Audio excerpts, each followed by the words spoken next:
Okay, hello everyone. So welcome to the YouTube channel of YourPedia here. I am Vinesh Sharma, your mentor of mechanical engineering here.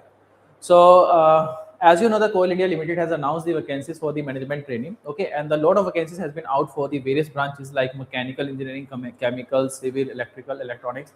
Okay, and this recruitment is directly on the basis of the written test here. Okay, so there is no interview. Okay, so there is no gate exam. Just you can just crack the uh, test here and you will get a direct selection. Okay, now. So now in today's class, what we are going to do, we are going to discuss the very important question related to the fluid mechanics, which are going to be important for the mechanical, chemical, as well as the civil background here. Okay, now. So before starting the lecture here, let me tell you something about the vacancies here. So the vacancies are very much high. Okay, as if you just see for the mechanical, chemical, as well as the civil students here. Okay, now so just making sure that you prepare for this particular exam very carefully. Okay, and in this particular practice session, you are going to see that the level of the question is a little bit different here from the HPCL exam, which I have given just few months back, along with the BEL exam here. Okay, now. So this the exams the questions which are coming in this particular exam is consisting of numerical as well as a theoretical part here. So you are going to see some numerical questions as well as you can expect some numerical questions as well here. Okay, and the level of numerical questions are good. Okay, now so you don't have to do you don't think that the simple questions are going to be asked here. You have to do the detailed study of this particular exam. Okay. Now the next part is so the live classes of the CIL has already been started here. So you can join our module to start preparing for this particular exam. Okay, now so by scanning this QR code, you can join our respective WhatsApp group here. Okay, as per your branches, mechanical, CSE, ECE, and civil engineering here. Okay. So now let us start with our questions here, practice questions related to the fluid mechanics. Now, first of all, just see in the case of fluid mechanics, we have a different categories here in which we have to prepare it. So first we have to prepare the fluid static part here. Then we have to go toward the fluid kinematics part, and then we have to move toward the fluid dynamics part here. Okay, now the fluid static is little bit simple here. But if we talk about the kinematics and if we talk about the dynamics part here, this is a little bit tricky. Specifically in the case of dynamics part, the laminar flow, turbulent flow, boundary layer theory, that is a little bit difficult part here as compared to the Bernoulli's part. Okay, now let us start with the first question. So here we have first question for a Newtonian fluid, the shear stresses and the shear strain, how they are related to each other. Okay. Now just see, whenever you are answering the question here, just making sure that you just mark the question number also. Okay. So for example, here you can see for a Newtonian fluid, what do we have here? What is the relationship between the shear stresses and shear strain? So first of all, just see, whenever we talk about the fluids here, we are having the different laws of viscosity. We are having a Newton law of viscosity as well as we are having the power law of viscosity here. And how do we classify the fluid? On the basis of the law of viscosity, we classify the fluid as Newtonian as well as the non-Newtonian here. So if we talk about the Newtonian fluid, these are those fluids which follow the Newton law of viscosity. Okay, so that's a very simple part. Similarly, if you are having a non-Newtonian fluid, in that case, we observe that they don't follow the Newton law of viscosity, they follow the power law of viscosity here. Okay, and in the case of fluid, we see specifically, I am talking about the Newtonian fluid, that we are having a direct relationship between the shear stresses as well as the rate of shear strain. Okay, but if you are dealing with a solid body, in that case, we are defining the relationship between the shear stresses and the shear strain. Okay, so if you just go through the options, you are going to see the option number D, that is shear stresses are going to be directly proportional to the rate of shear strain. Okay, so that's a very simple part. And yes, anybody can provide me the examples of the this Newtonian fluid. Just tell me some examples of the Newtonian fluids. What are those? Just give me some examples. If we talk about a blood, let us say, blood is a Newtonian fluid or a non-Newtonian fluid here? Yes, water, petrol, diesel. If I'm talking about the blood here, non-Newtonian. Okay. If we talk about the milk, here, is it going to be considered as a Newtonian or a non-Newtonian? Okay. So always remember that whenever we are writing the expression for the Newtonian as well as the Newtonian fluid, you have to go through the proper relationship here. Okay. And the different type of other fluids like dilatant, pseudoplastic, thixotropic, rheoplastic, all those fluid comes under the category of a non-Newtonian fluid here. Okay, like we have a pseudoplastic there, then we are having a dilatant also, then we are having a thixotropic, and then we are having a rheopactic here. All of these are the classification, further classification of the non-Newtonian fluids here. Okay. Now coming back to the next question. What is the next question here? The force required to lift a thin wire ring of 6 centimeter in dia from a water surface at 20 degrees Celsius. It is asking you, and the value of this surface tension is given to us 0.073. Yes, what can be the answer in this case? Now tell me the answer. You have been provided with a ring, thin wire ring here, which is having a diameter of 6 centimeter. Now tell me, if it is placed over a liquid surface, and if you want to lift that ring from a water surface, how much force you have to apply? How you are going to calculate it? Yes, anybody? And also just remember one more thing. Remember the value of the surface tension here. For example, in this case, they have provided you the value of the surface tension for the water as 0.073, but in some exams they don't provide the value. So it should be remember here. Okay, so you just remember this particular value here. Along with that, also remember the value of the surface tension for the mercury. It is around 0.48 to 0.50 here. Okay, these two values must be remembered to you. Okay. Now, what can be the answer in this case? How you are going to solve this? Anybody tell me how you are going to solve this question here? So can I say that first the ring is going to be something like that here? So it is going to have some thickness also, but I am not going to consider the thickness here. Why? Because it is a very thin ring here. So if I just place this ring over a water surface, let us say this is a ring here, and this is placed in a water surface. So here it is our water surface. Okay. Now what do you want to do? You want to lift this ring here. So let us suppose you are applying a force F in the vertical direction to lift the ring. In that case, how much force we have to apply? Okay. So in that, just see here, when you are lifting a ring in the above direction, in the vertical direction, the surface tension force is going to act all over the circumference here. Okay, in the inner ring as well as in the outer ring here. Okay, so if I ask you that what will be the total amount of surface tension force which is acting over the ring here, you can simply say the surface tension force is going to be surface tension multiplied by the length. So length will be twice of circumference here, twice of circumference, that is 2 pi d. Okay, now so that will be the total surface tension force which is going to be occur between the ring and the water surface. So now, can I say that if you want to lift that ring in the vertically upward direction, you have to overcome this surface tension force? Okay, so I can say the force which is being required to lift the ring, it is going to be equivalent to sigma into 2 pi d. That is a simple expression you have to remember here in this case. So I can say the value of the sigma is 0.073 to multiply by pi. And what is the diameter here? It is around 0.06 centimeter. Okay, so just solve this question here and get your final answer. How much answer you are getting in this case? Just tell me the final answer here. 0.0275. Sure?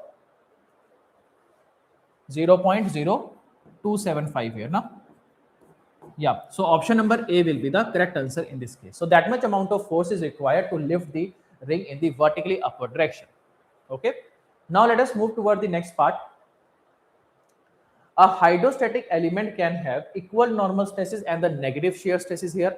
It is going to have equal normal stresses and the positive shear stresses, equal normal stresses and zero shear stresses, or zero normal, zero shear stresses.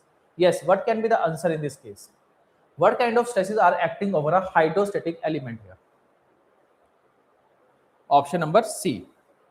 Yeah, because here we are dealing with a hydrostatic element here. That means the fluid is in the stationary condition and you have taken a particular element here. So as we know, if you apply a small amount of shear force over a liquid surface here, it is going to deform continuously. Okay, as long as you are applying the shear force. But if you just take the hydrostatic element, in that case, we are not going to have any shear stress. Otherwise, it will start deforming here. Okay, but it is going to have a normal stresses in all the three directions here. So I can say it is going to have equal normal stresses and the zero shear stresses here. Okay, so option number C will be the correct answer. Yes, Arvind, you are correct here now.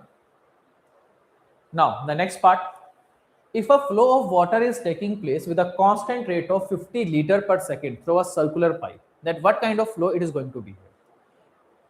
With a pipe of, in a circular pipe of variable diameter also it is given to us. What kind of flow we are going to have? Is it going to be a steady flow, uniform flow, unsteady flow, or a non-uniform flow here? What kind of flow you are going to get here in this case? So we are having a variable diameter pipe. Let us suppose we are having a diverging pipe. Here I am assuming. Now what is happening? So fluid is flowing in the horizontal direction here, okay, with a constant rate of 50 liter per second. So this is a discharge value.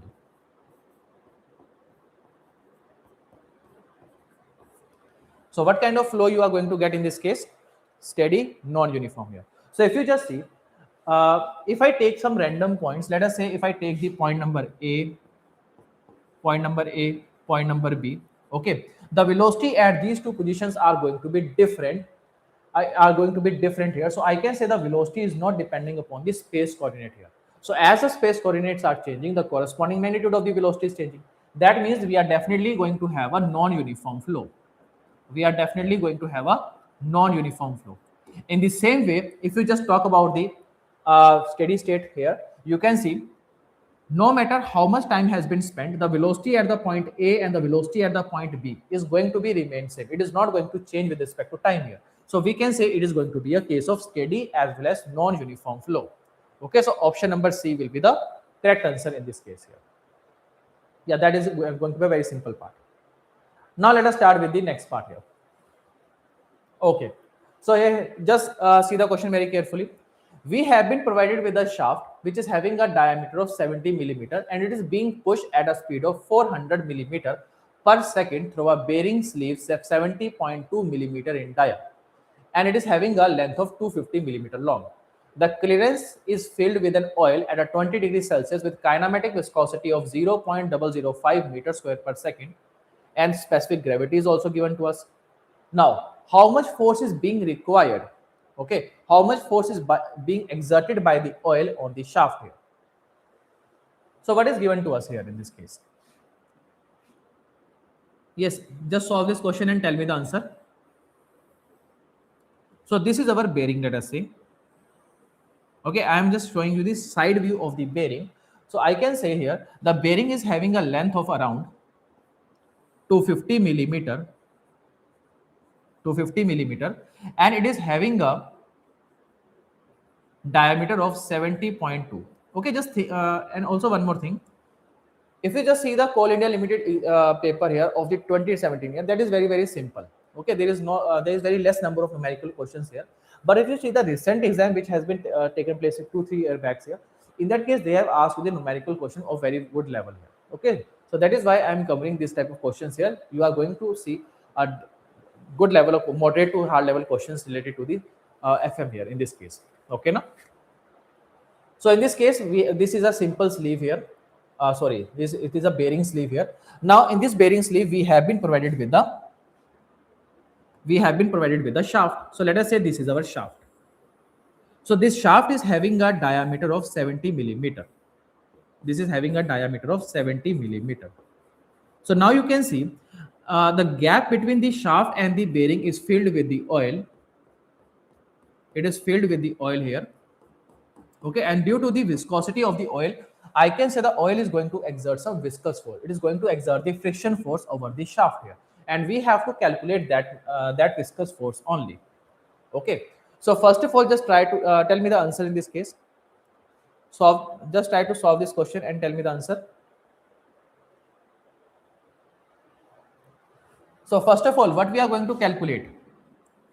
We are going to calculate the value of the shear stresses. And what is the formula? So if you go through the Newton law of viscosity, we are having a formula of mu du by dy. Okay. So here if you just see, shaft when it is being pushed through the bearing, it is having some velocity, but the bearing sleeves are stationary here. So you are going to see some velocity gradient in the oil. Okay. Now, what is dynamic viscosity? So here I can say the density is going to be equal to 900. That is the density. Multiply by the kinematic viscosity gives you the value of dynamic viscosity here. Now the velocity gradient. So here I can say what is the velocity. So shaft has been pushed with a speed of 400 meter per second. So I can say the velocity gradient is going to be equivalent to 0.4 minus 0. That is a velocity gradient. And what is the thickness here? So here you can see diameter is 70.2 and shaft diameter is 70 millimeter here. So total thickness is going to be 0.2 millimeter and this much thickness is going to be 0.1 millimeter here. Okay, so I am taking the dy as 0.1 multiplied by 10 to the power minus 3. So if you just solve it, you are going to get the value of the shear stress which is being exerted by the oil on the shaft. Okay, in that case, now you have calculated the shear stresses here. Now what will be the shear force? So I can simply say the shear force is going to be equivalent to, now just see, shear stress is acting all over this, I can say, curvature of the surface here. Okay, it is acting all over the lateral surface. So you can see if you just multiply the shear stresses with the area, that is pi dl. Okay, the circumference multiplied by its length here. So you are going to get the total force which is being exerted. So just calculate the value of shear stress. You already know the value of diameter of the shaft here, that is 70 millimeter. You already know the length of the shaft is, that is 0.25 here. Okay, you just required a value of the shear stress. Now tell me the answer. How much answer you are getting? A, B, C, D. A, B, C, D.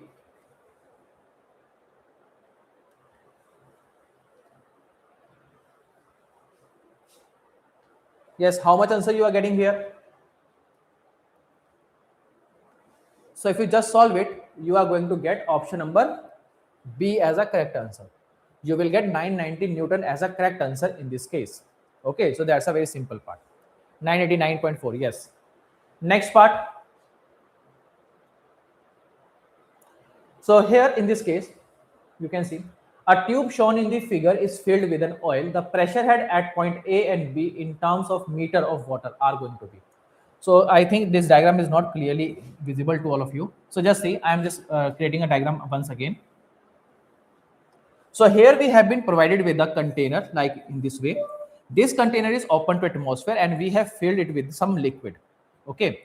The liquid is having a specific gravity of 0.85. Now, here we have another closed container. Here we have another closed container. These two containers are being connected by a pipe. So this brown color tube is representing a pipe which is being connecting the first container with the second container. Okay. Now in this case, here we have been provided with the air. Okay. So there we have point number A and here we have point number B in this container. Okay. On the top free surface of the liquid, we are having a point number B. The distance between A and B is 2.2 meter. And the distance between B and this particular level is, it is 0.6 meter here. Yes. Tell me the value of pressure at point number A and point number B. What is the answer here? We are having a specific gravity of 0.85. We are having a specific gravity of 0.85 here. Tell me the answer in this case. How you are going to calculate the pressure at point number A and pressure at point number B?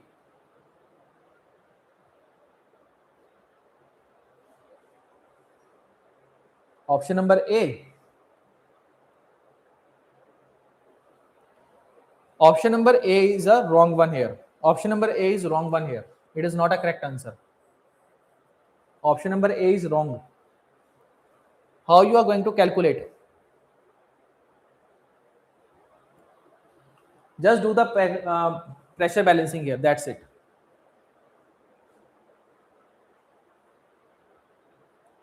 First of all, at point number A, are you going to get a gauge pressure or a vacuum pressure? Just tell me that. At point number A, are we going to get a gauge pressure or vacuum pressure?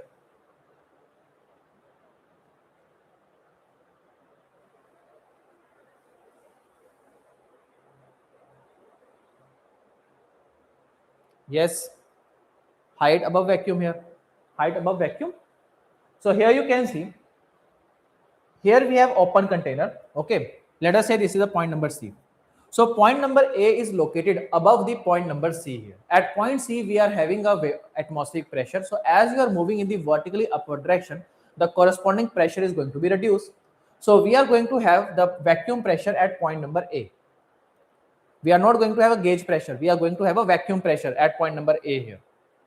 Okay, remember that part. So now, so if you just see, I'm directly writing the value now. The pressure head at point number A is going to be, how you calculate the value of the pressure here? Simply, pressure is being calculated by the P by rho G. You can use the hydrostatic law here. Okay, P by rho G. So in that case, you can see point number A is located at a height of 2.2 plus 0.6 meter. So that is the total height of A above C. Multiply by the specific gravity 0.85. Okay, and take the negative sign. Why? Because we are moving in the upward direction. So you are going to get the answer as 2.38 vacuum. Okay, you are going to get the answer as 2.38 vacuum there. Okay, next, at point B, what will be the pressure here? Now if you just see in this case, point number B is located at a height 0.6 meter above point number C here. So I can directly write the pressure at point number B, it is going to be equivalent to minus 0.6 multiplied by 0.85. Okay, so just solve it. Again, you are going to get that option number C, HA and HB is going to be 2.38 and 0.51 vacuum here. Okay, at both these points. So that's a little bit tricky question here. Just making sure that you just do the pressure balancing in a proper format here. Okay, now. Next question, question number 7. Yes. Now just see. In this case, what is being provided here? So here we have been provided with a horizontal water tank, which is in the shape of a cylinder with hemispherical ends here. So we are having a horizontal cylinder whose ends are being closed with a hemispherical cups here. Okay, now it is exactly half filled with the water here. So now what we have done, we have just we have half completed with the water here. So here we have water, like in this case. Now, what is the ratio of the hydrostatic force acting in the vertical to horizontal on one of its hemispherical end here? So let us suppose if you are considering the end number A, on this hemispherical portion, what is the ratio of the vertical force and what is the ratio of the vertical force to the horizontal force we have to calculate? Yes, tell me the answer in this case. Again, that's a very simple question from the hydrostatic part here. Okay, maybe it will confuse some students here, but that's a very simple part here. What can be the answer in this case?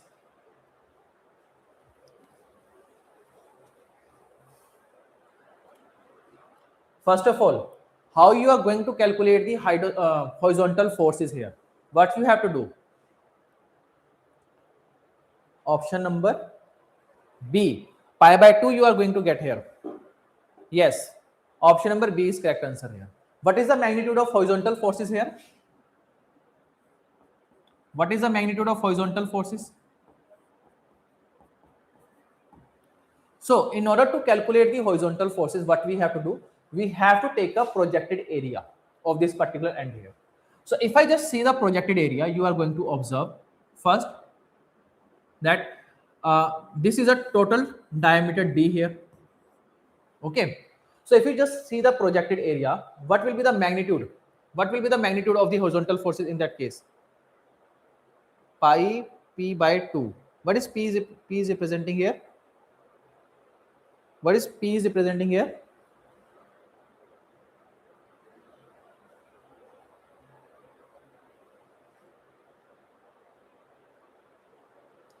Just see. If I take a projected area of this horizontal of this end here, we are going to see we are going to see something like that here. Okay, because it is half filled here.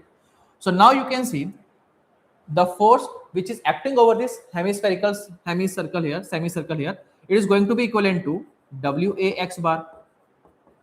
What is W? W is simply rho g. What will be the area of this semicircle here?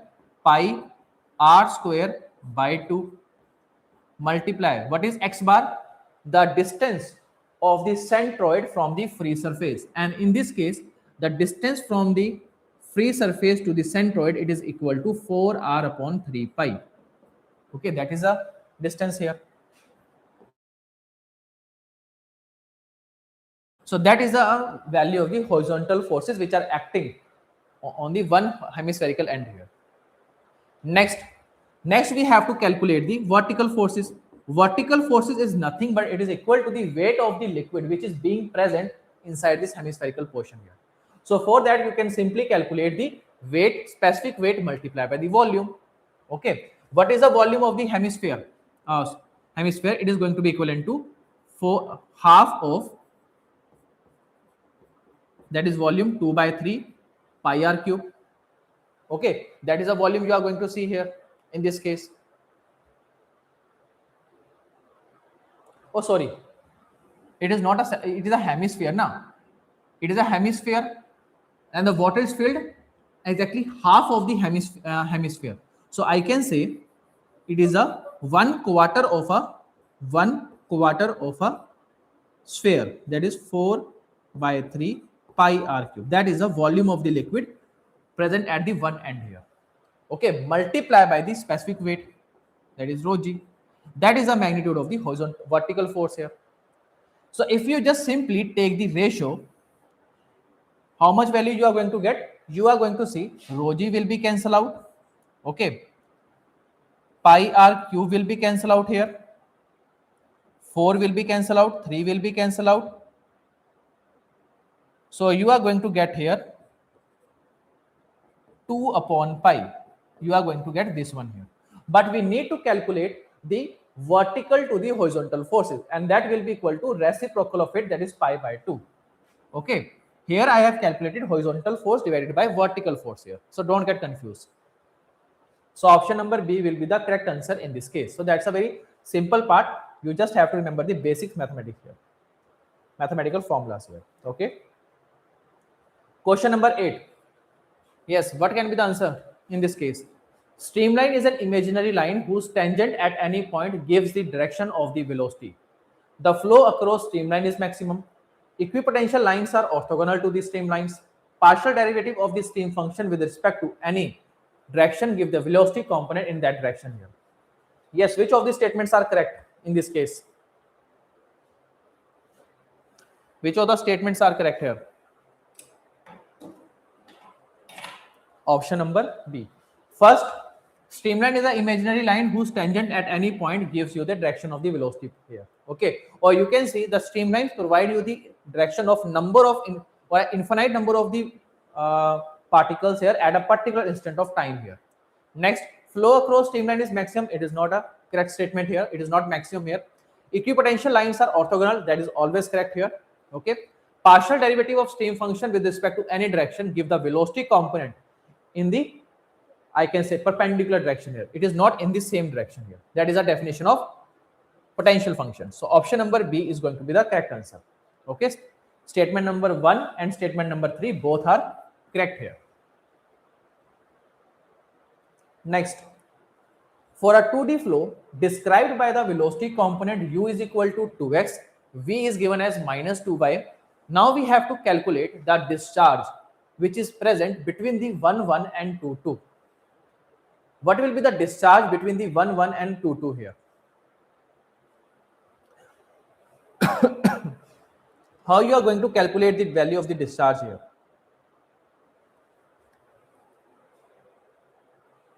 Yes, tell me the answer. What will be the value of discharge in this case?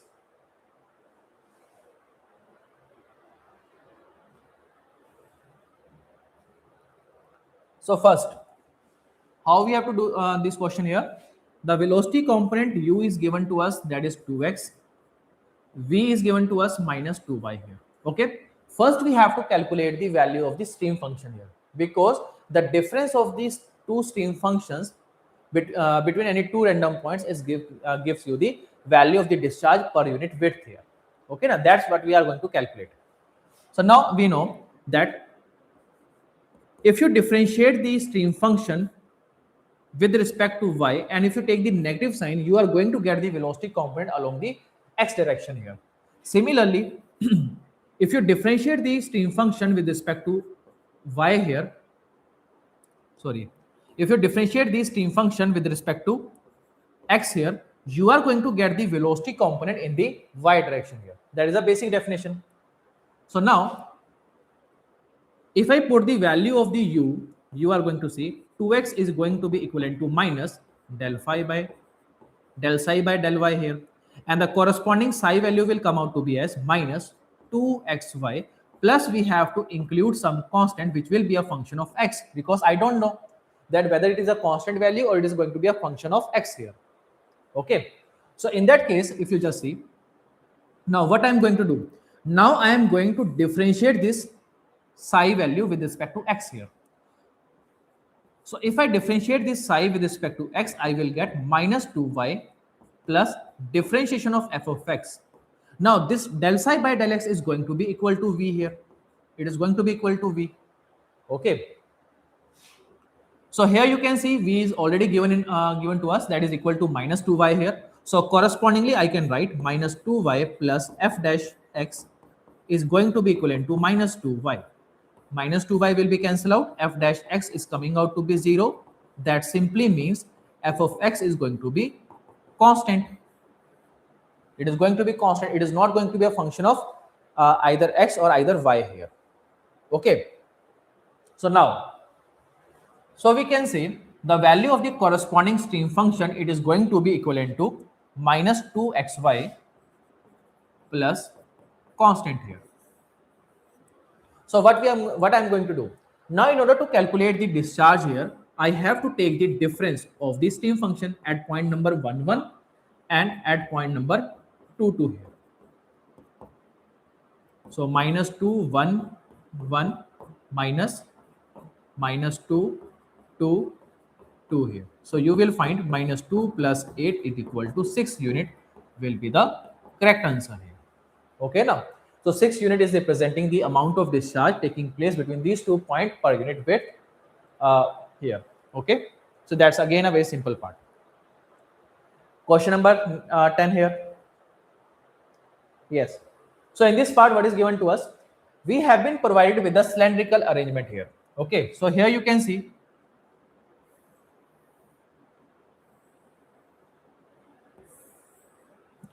we have been provided with the plate arrangement like in this way. Now what is happening? The fluid is flowing from this vertical pipe here. So this vertical pipe is having a diameter of 20 millimeter here. 20 millimeter. So it is flowing in the vertical direction, but it is rejecting from the system in the horizontal position here. In the radial direction, it is leaving the system here. Okay. And the top plate is having a diameter of 80 millimeter here. So here you can see in the question it is mentioned that we are having a kerosene which is having a density of around 880. It is entering the vertical cylinder arrangement of the figure at section number 1. So here we have section number 1. The 80 millimeter dia plate are 3 millimeter apart. So here we have a gap of 3 millimeter. And corresponding, what is the rate here? The rate of the fluid flow is given to us 0.098 per second. Okay, so weight flow rate is given to us in this case.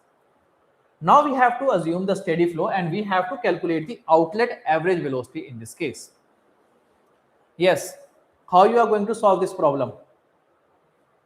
Now this is a very interesting question here. Even though the question is very, very simple, only one liner question is there. Okay, but you have to understand what is given in this question here. That's it. Yes, tell me how you are going to solve this question here.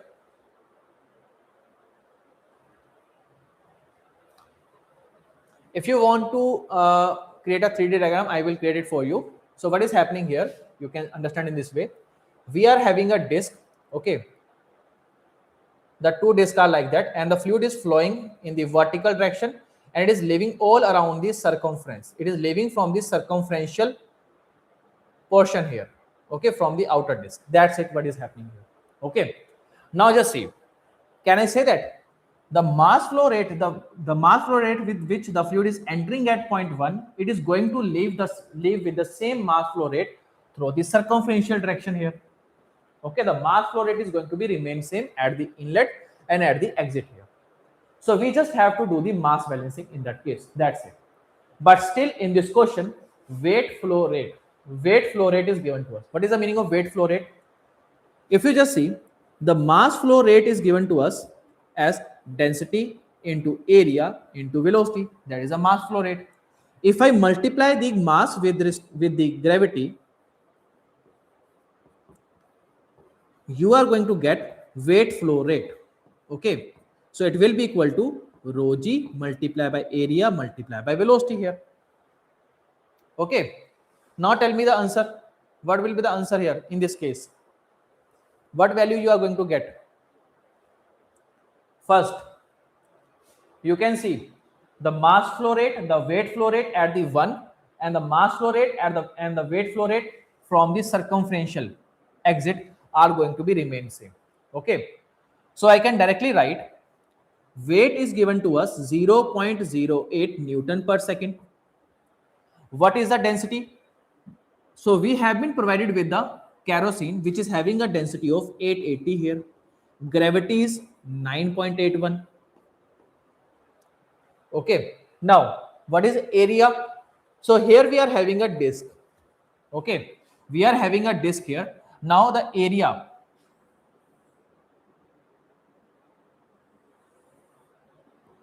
You can see we have to calculate this area here. We have to calculate this area all around the periphery. So this area will be equal to circumference multiplied by thickness.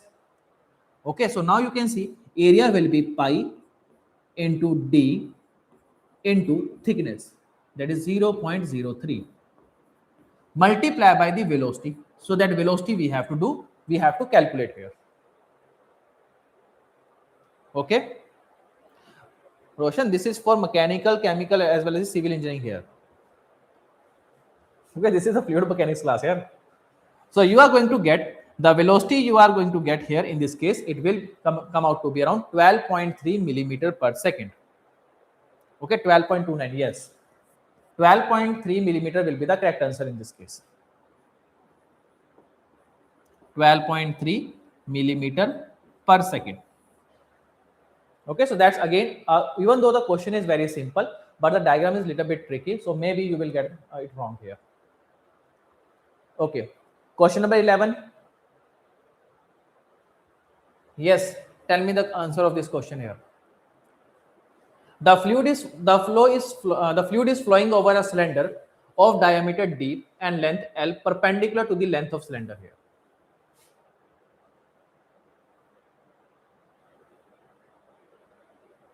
So we have been provided with a cylinder like this one here. It is having a dia of d. It is having a length of L here. Now the fluid is flowing in the direction perpendicular to the length here. So now you can see in this direction the fluid is flowing. Okay, and they have shown you the front, I can say front view here. Now what will be the drag force here? So drag force they have already provided you that Fd is going to be equivalent to CD upon 2 rho AU square. In this formula, what is the meaning of this A parameter here? What does A signifies?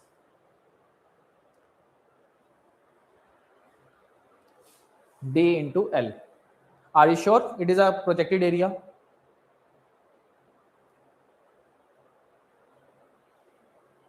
Yeah, it is basically a projected area only. Okay, so if you take the projected area of this cylinder, you are going to see that it is going to be equivalent to like this here.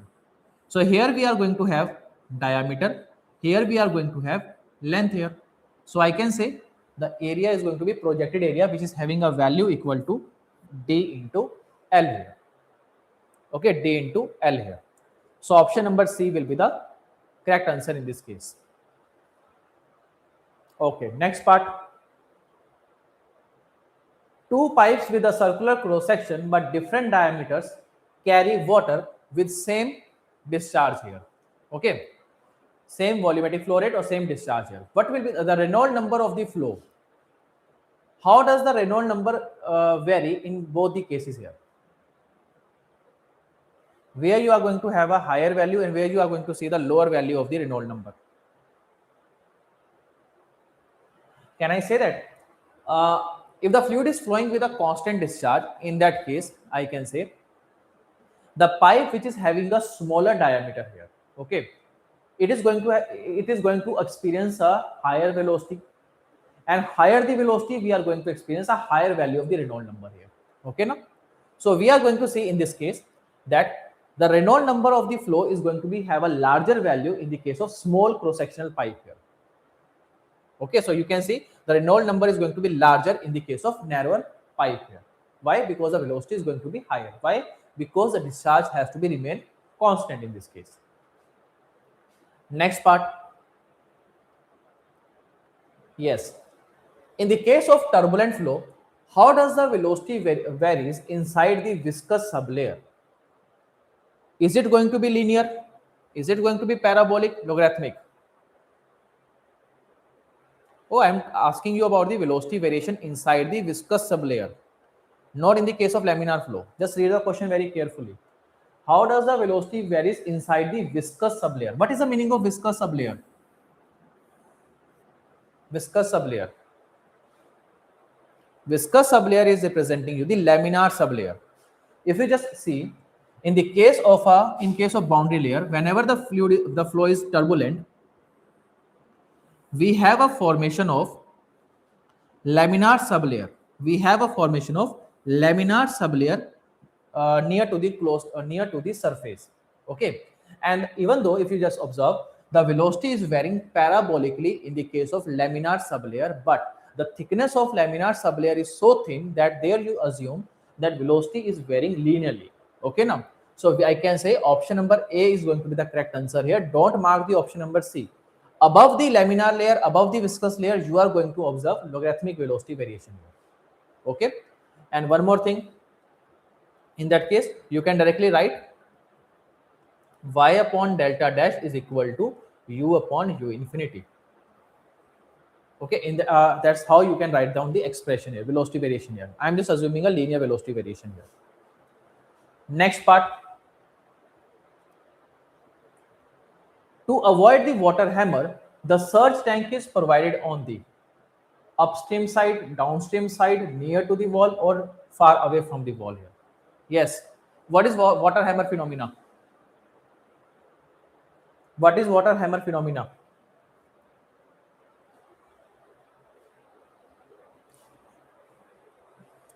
So whenever you are, I can say, transferring the liquid from the high reservoir to the turbine here, in the case of, I can say, hydroelectric power plant. Okay, and whenever we suddenly close the valve here, in that case, what is happening? A pressure wave is being generated here. Okay, so we have due to this pressure wave, a water hammer phenomenon take place. So in order to reduce the water hammer, what do? We provide a surge tank here. Okay, and we have to make ensure the surge tank, it must be provided, it must be attached to the upstream of the valve here. Okay, and the location of the surge tank should be very close to the valve. Why so? Because if it is far away from the valve, in that case, the pressure wave will travel by a large distance here. So we want to capture the pressure wave in a very small distance. Okay, that is why we have to make ensure the surge tank must place upstream of the flow near to the valve. Okay, now. So option number C, upstream side of the valve but near to it, will be the correct answer. Yeah, option number C will be the correct answer here. Now, air is flowing along a flat plate with a uniform velocity at the inlet. Okay. Next, if the plate length is increased by a factor of 2 and the free stream velocity is also increased by a factor of 2, by how much amount the drag forces are going to change here? 4, 8, 2, 16. Yes, what will be the effect on the drag forces if you are increasing the, I can say, plate length as well as the velocity here? Yes, tell me the answer in this case. How the drag forces is going to change here with the increase in velocity as well as with the increase in plate length?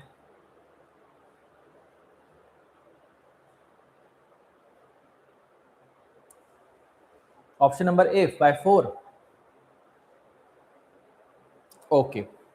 So first of all, what is the formula of the drag forces here? Drag forces is given by 1 by 2 CD rho u infinity square multiplied by area. That is a simple formula.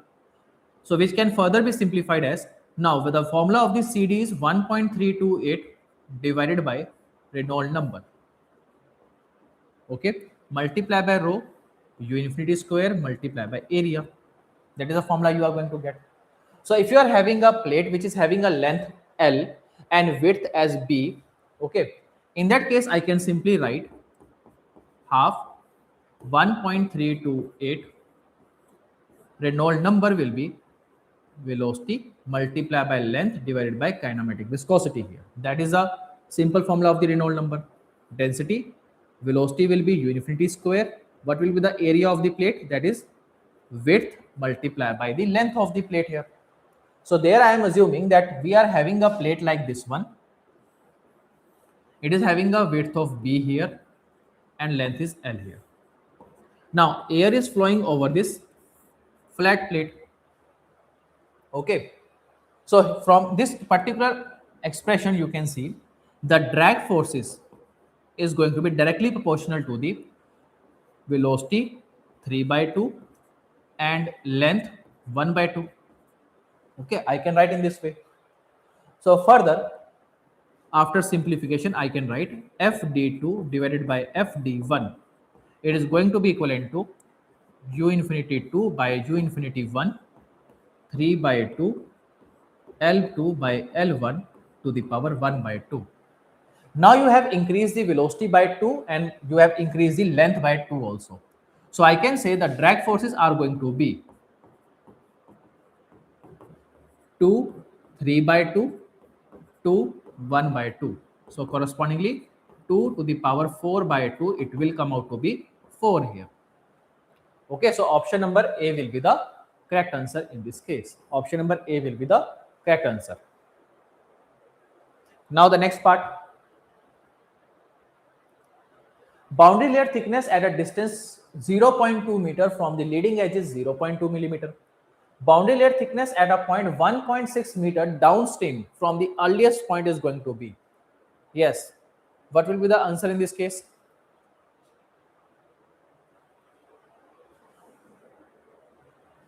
The boundary layer thickness at one location is given to you. You have to find out the boundary layer thickness at some other location here.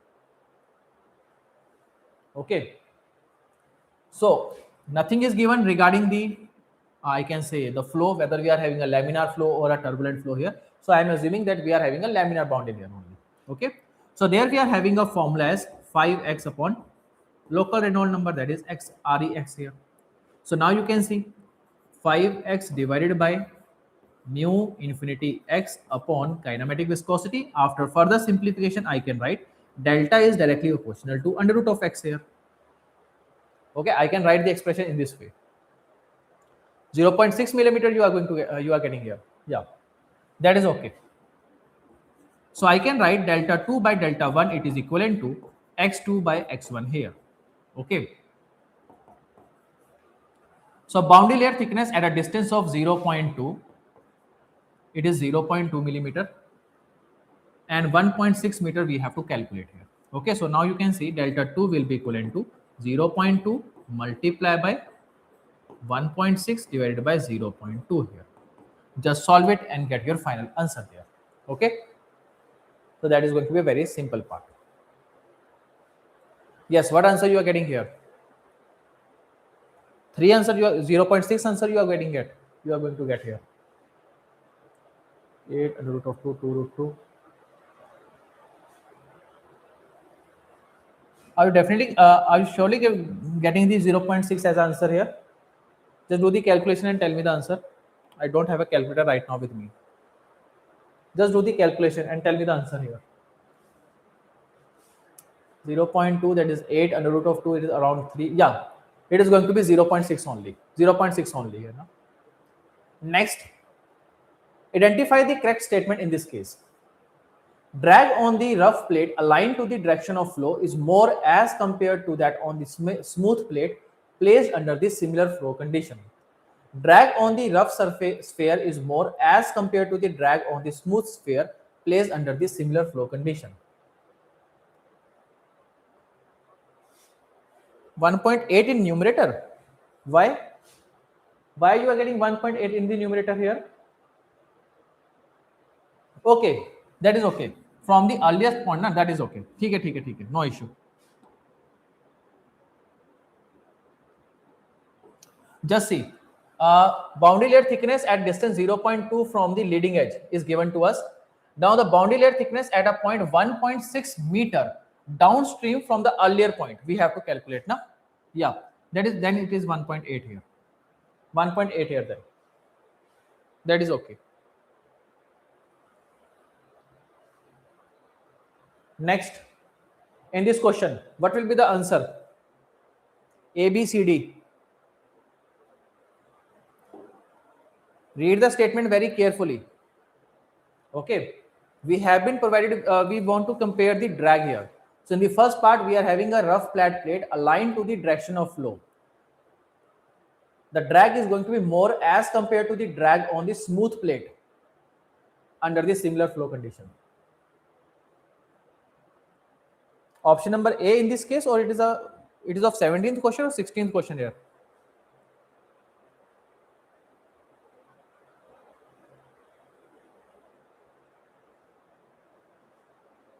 Yes.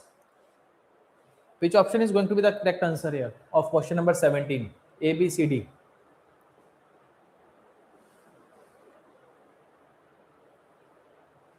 Option number A.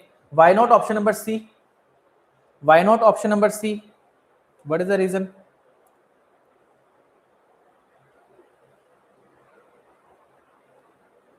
Why not option number C here?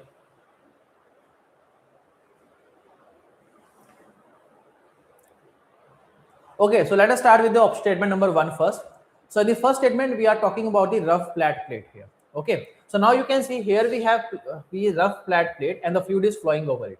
So in that case, I can say the flat plate is basically acting as a streamlined body here. Okay, and in the case of streamlined body, the major drag is due to the friction drag, because whenever we're talking about the drag here, we are having two type of drag: friction drag or either the pressure drag here. In the case of streamlined body, we are having a higher value of the friction drag as compared to the pressure drag. So if you just see, in this case, we are having a plate. In this case, friction drag is going to be more. Now again, the flat plate is either the rough or it may also be a smooth also. So in the case of smooth plate, you are going to have a laminar boundary layer. In the case of rough plate, you are definitely going to get a I can say turbulent boundary layer. And due to the turbulent boundary layer, you are going to see the value of the drag is more as compared to the smooth plate. So I can say statement number 1 is definitely correct here.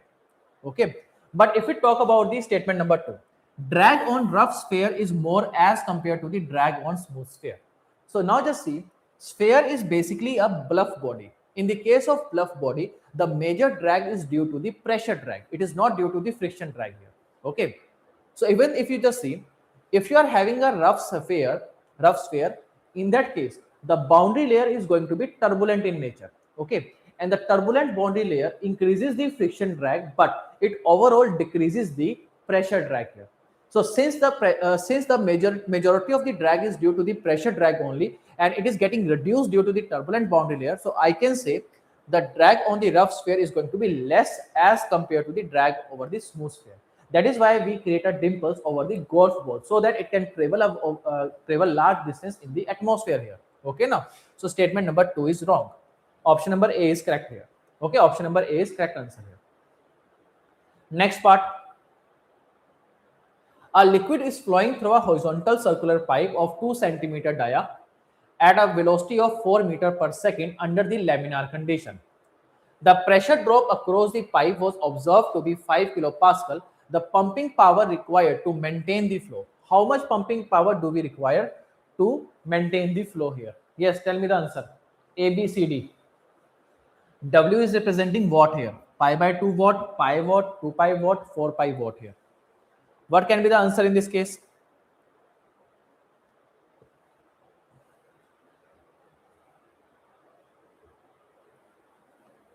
So we are having a simple pipe in which the fluid is flowing under the laminar condition. Okay, the fluid is flowing under a laminar condition here. So we know the value of the diameter, we know the value of the velocity, and how much pressure drop is taking place we already know. How much pumping power required to maintain the flow here?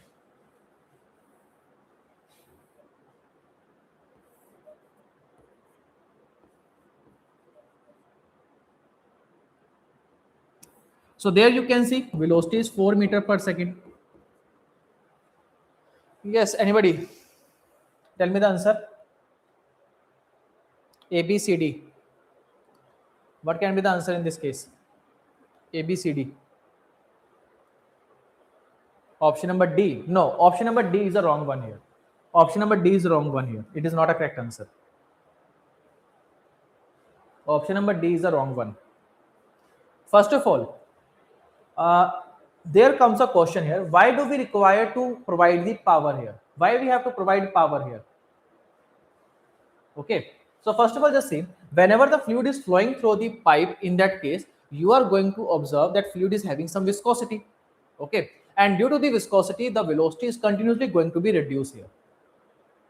Okay. So in order to maintain the velocity, what we have to do? We have to provide the additional energy into the system here. So there you can see, first, why we are experiencing a pressure drop here, because the pressure is dropping to maintain the constant velocity here.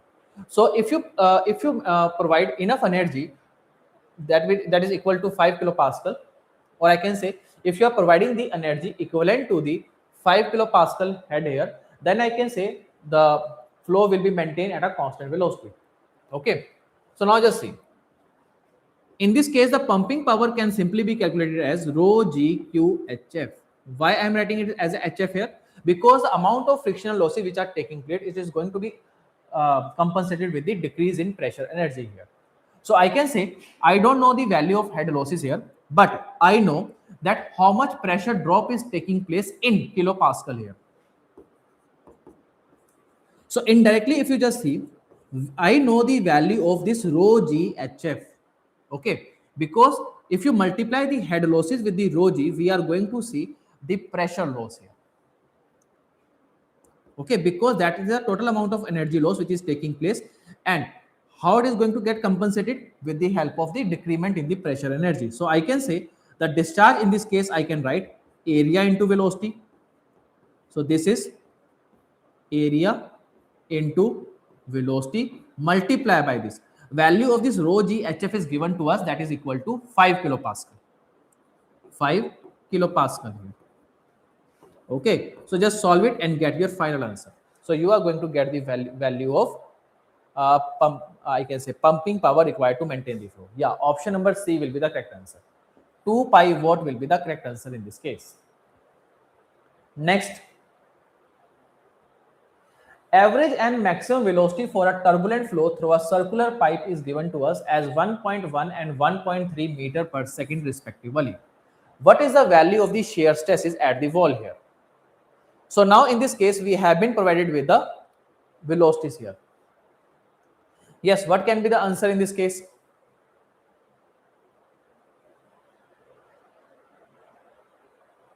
Yes, tell me the answer.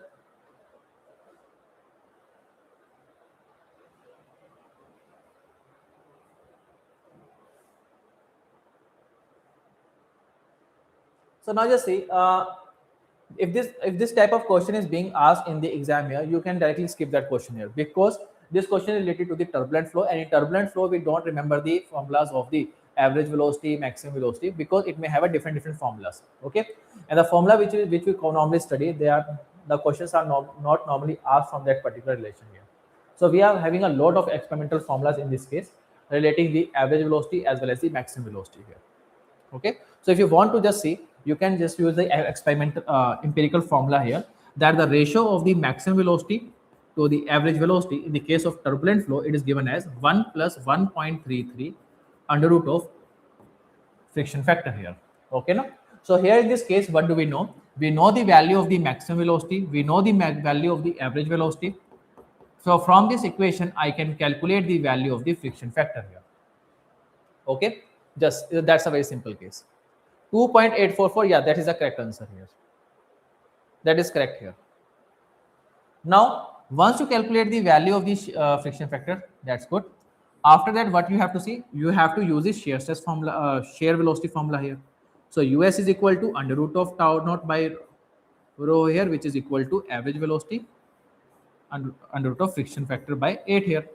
Just use this formula here and get your final answer. Okay, by using this expression, you can get the final answer there. Okay, now so that's again a very simple part. So if you just solve it, you are going to get the answer as 2.844. So I can directly write tau W is going to be equivalent to, the wall shear stress is going to be equivalent to F by 8 multiplied by rho U infinity square. Okay, you are going to get this here. Now in this case, shear stress we have to calculate, friction factor. So I think the friction factor is coming out to be around 0.0187 here. Just do the calculation and you will get this answer here. Multiply by, okay, one more thing. This is a friction factor you are going to get. Now this is coefficient, this is a coefficient of friction you are going to get. Multiply by density. We are dealing with the water. Do we have a density values here? No, nothing is given regarding the density. You can put the density as 1000. Okay, average velocity is 1.1 here. Just use this formula and get your final answer there. Okay, so you can also skip that part because the numerical question related to the turbulent flow is not normally asked in your exams here. Next case, yeah. Now this is a part here. In this case, what is given to us? The surface is considered hydrodynamically smooth if the laminar sublayer thickness is much larger than the average surface roughness. Velocity profile in turbulent flow is almost flat near the center here. Yeah, what can be the answer in this case? What can be the answer in this case? That's a very simple question.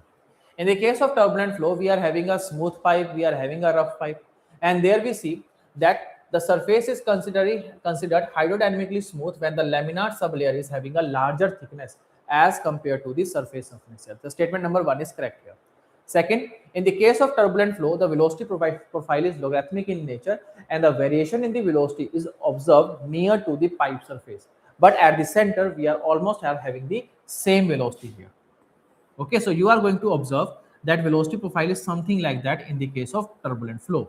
So near to the center, we are having a flat here, flat velocity profile. So both of these statements are going to be correct here. Okay, now so option number C is going to be the correct answer.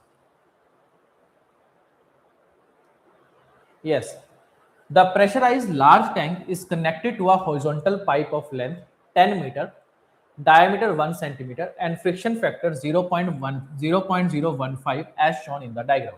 So here we have a container which is containing a compressed air, and we have attached a horizontal pipe. Okay, this horizontal pipe is having a diameter of 1 centimeter. It is having a length of 10 meter here. Now the air which is coming out from this container, it is having a velocity of 10 meter per second. Now we want to calculate the gauge pressure which is present inside the tank. Yes. Now this is a very wonderful question here. Now tell me the answer in this case. How you are going to calculate it? How you are going to calculate?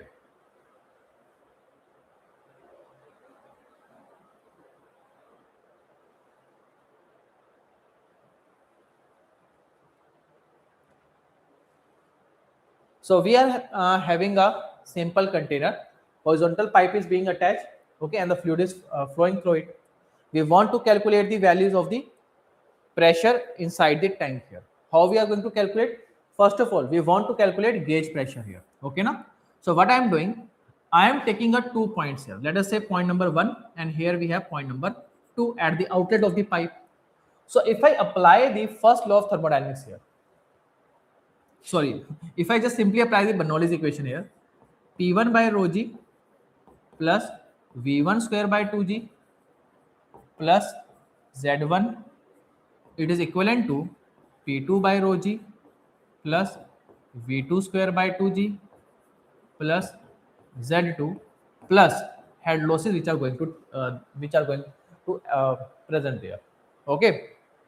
So in that case, you are going to see pressure at point number 1 we have to calculate. We can say the kinetic energy at the point number 1, it is almost zero. Potential energy will be cancelled out here. Okay. And pressure at point number 2, it is going to be considered as atmospheric. So if you are considering it as an atmospheric, or I can say zero value, so P1 will automatically become as a gauge pressure. Okay, so I can write P1 by rho g will be equivalent to V2 square by 2g plus FL V2 square by 2GD. You are going to get this here. Now, just put all the values here. So pressure P1 we want to calculate. Density is given to us 1.2. Gravity is 9.81. Okay, gravity is 9.81. Now, velocity at point number 2 is 10 meter per second divided by twice of gravity 9.81 plus friction factor is given to us 0.015. Length is 10. Velocity is 10 again. Gravity is 9.81. Dia is 1 centimeter. Okay. So just solve the entire expression and get your final answer related to the gauge pressure. So you are going to get 0.96 kilopascal here. Okay. Now some of the student can say, sir, in this case, air is being given here. In the container, we have been provided with the air. Then how can I apply the Bernoulli equation? Because Bernoulli equation is normally defined for the incompressible fluid here, but air is a compressible fluid. Yes, tell me, how I am applying the Bernoulli equation in this case?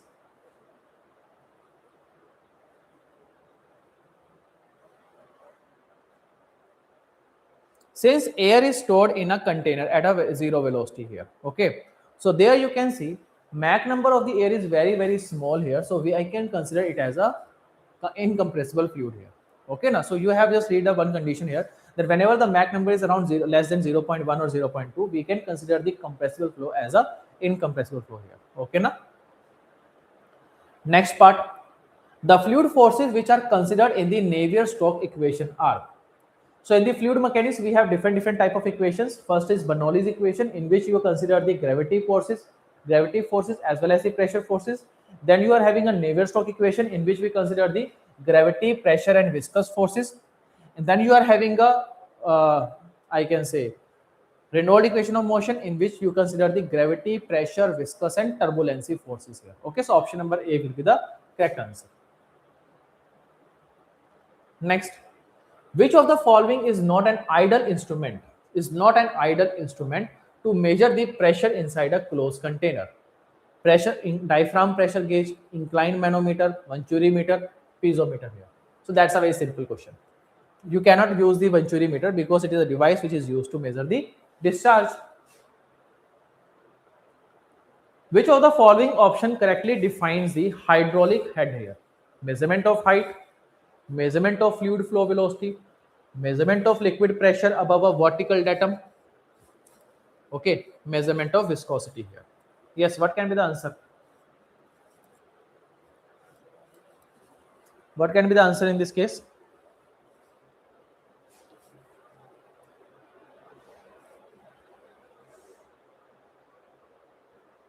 Option number A, measurement of height. No. Option number A is not a correct answer here. That is wrong answer here. That is a wrong answer. Okay. Yes, any other?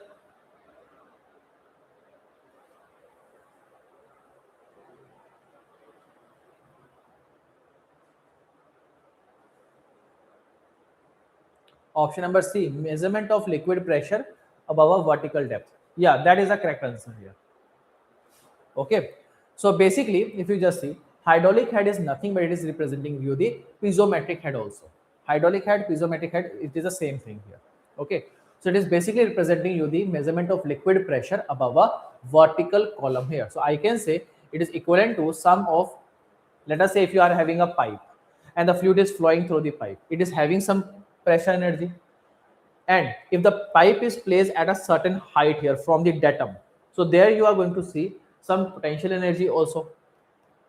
So the total height is basically representing you the hydraulic head, that is basically known as the piezometric head also. Okay, so option number C will be the correct answer. Option number C will be the correct answer. Next, which one of the statement is correct for a force vortex? It turns in an opposite direction to a free vortex, always occur in conjunction with the free vortex, has a linear velocity directly proportional to the radius, has linear velocity inversely proportional to the radius here. Yes, what can be the answer? That's a simple case. If we talk about a vortex flow, it is a rotating mass of the fluid. In the case of vortex flow, we are having two types, the free vortex and forced vortex. So forced vortex is there due to the external energy input which we are providing here, okay, in the form of rotational energy.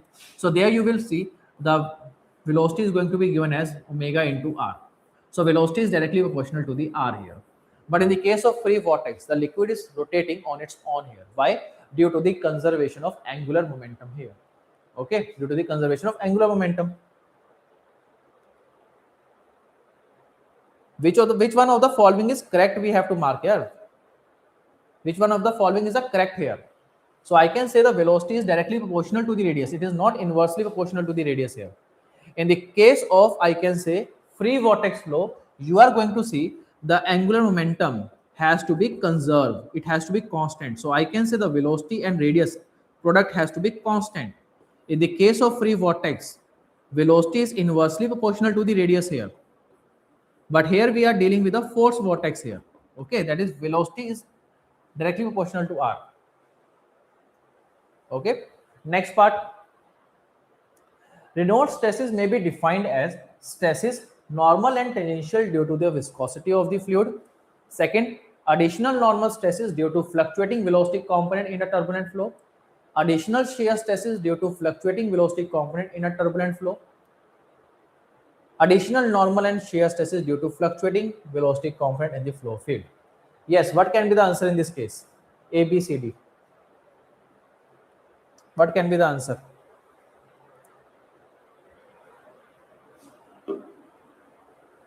Why we? How do you define the Reynolds stresses here? So according to the if you just see the analysis of turbulent flow, there we are considering the I can say we have to see the instantaneous velocity here. So instantaneous velocity is defined as the sum of average velocity plus the fluctuating components of the velocity there. Okay, so I can say the Reynolds stresses are basically defining you the additional shear stresses which are getting induced in the turbulent flow due to the fluctuating component of the velocity component here. So there we are not talking about the normal stresses, we are talking about the shear stresses here. Okay, so option number C will be the correct answer in this case. Next, a water is flowing at a velocity of 3 meters per second through a pipe of dia 30 centimeter and length 50 meter. Kinematic viscosity is given to us 0.01 multiplied by 10 to the power 4 minus meter 10 to the power minus 4 meter square per second. What is the head loss due to friction using the Darcy formula? Yes, so that's a very simple question. Yes, tell me the answer. Just do the calculation and tell me the answer. First, calculate the value of Reynolds number to check whether the flow is laminar or turbulent in nature. Okay. So once you get the value of Reynolds number, then you have to use the Darcy equation. Okay. So first, if we calculate the Reynolds number, it will be equal to dV rho by mu. So D is given to us 30 centimeter, velocity is 3 meter, and kinematic viscosity is given to us. So the value of dynamic viscosity divided by density is given to us. So you can see the Reynolds number if you just calculate how much value you are getting here. how much value of Reynolds number you are getting here in this case? 10 to the power minus 6 multiply. Yeah, you are going to get around 9 multiplied by 10 to the power 5 now. You are going to get this particular value here. So that is very high value. So I can say it is a turbulent flow. So head loss due to friction will be equivalent to FLV square by 2GD. Now what is friction factor?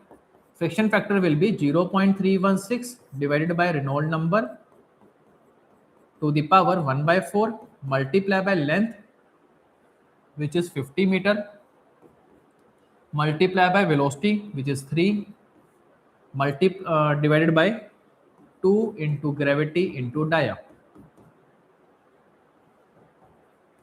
Okay. So if you just solve it, you are going to get the value of, I can say, the head loss. Yeah, option number A, 78.28. Yeah, 78.44 is the correct answer here. Next question. Which one of the following, in which of the following situations siphon is used here? What is siphon and why do we use siphon here? What is the use of siphon? To carry the water from one reservoir to another reservoir separated by a hill. Second, to pump the water from one tank to other tank by centrifugal pump. To pump the water from one tank to other tank by reciprocating pump here, or none of the option. So basically, siphon is used to carry the water from one container to the another container. Okay, but if you want to transmit the fluid from one part to the another part here, which is separated by some large distance, some hill here, in that case we have to use the siphon. So you are going to observe that at the top of the siphon, the pressure may fall below the vapor pressure, or there may be a chance that cavitation may take place in the siphon here. Okay, so option number A is going to be the correct answer. So these are some of the important questions related to the CIL here. Okay, now tell me if you have any doubts in any question here. So just थोड़ा ध्यान रखना आपके पास यहाँ पे ये जो part है that is fluid mechanics, it is important for you. Large number of questions आपसे पूछे जाते हैं regarding fluid dynamics part specifically. Okay, तो आपको बहुत carefully इस चीज को study करना है. All the experimental formula you have to remember here. Okay ना? चलो. Okay, so that's it for today's class here. So here we have seen 28 questions here related to the fluid mechanics, covering all the topics. So I hope you like this session here. Okay. Now we will meet on the next session here. देखो यार अरविंद, आपके पास अभी अगर आप 2017 का exam देखोगे तो that is very very simple. Okay, one liner question थे. बट अगर आप रिसेंट एग्जाम देखोगे 2020 का, इन दैट केस क्वेश्चन जो है वो काफी अच्छे लेवल के पूछे हुए हैं. अब आपके पास यहाँ पे क्वेश्चन का जो लेवल है इतना डिफिकल्ट आपके पास था नहीं क्वेश्चन यहाँ पे आज के अगर आप क्वेश्चन को थोड़ा एनालाइज भी करोगे ना तो आपके पास क्वेश्चन ट्रिकी थे. It is not difficult at all. आपके पास क्वेश्चन की वर्डिंग को थोड़ा घुमा फिरा के पूछा हुआ था. So all the question are little bit tricky here, that's it. So आपके पास डिफिकल्ट क्वेश्चन, मॉडरेट लेवल तक के क्वेश्चन पूछे जा सकते हैं. बहुत डिफिकल्ट आपसे क्वेश्चन नहीं पूछ रहे होंगे. ठीक है, मॉडरेट तक का आपसे पूछा जा सकता है और न्यूमेरिकल आपसे जरूर पूछे जाएंगे. ये आप थोड़ा ध्यान रखना. ओके ना?